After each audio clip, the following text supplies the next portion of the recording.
ஒரு காலத்துல திமுக எப்படி இருந்தாங்க தெரியுமா? உங்களுக்கு எல்லாம் அது இருந்தாலும் சொல்லல அடக்கி சொல்ல பாக்குறேன். திமுக தொடங்குனதுல இருந்தே அப்படின்னுதான் இருப்பாங்க. முதல்ல அண்ணாதுரை 1967 சிஎம் ஆனார். அதுக்கப்புறமா கலைஞர் 1969 சிஎம் ஆனார். அப்பெல்லாம் எம்ஜிஆருமே டிஎம்கே பக்கம் தான். கலைஞர் சிஎம் ஆனதுல இருந்தே திமுக நாளே திருட்டு ஊழல் தான். கொஞ்சம் கொஞ்சமா அரசியல்ன்றது சர்வீஸ்க்கு இல்ல சம்பாதிக்கதான் அப்படின்னு மாற ஆரம்பிச்சு.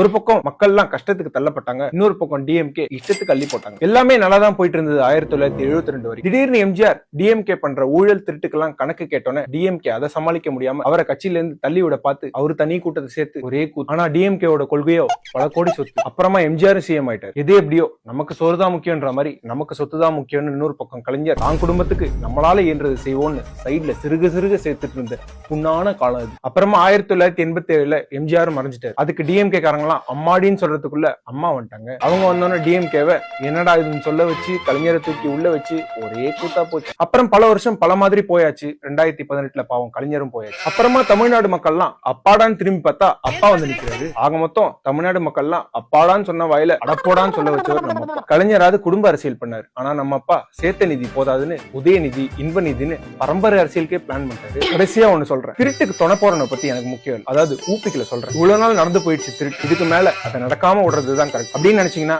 எல்லாரும் ஒன்னா சேருங்க, இல்லைன்னா நாசமா போயிருங்க.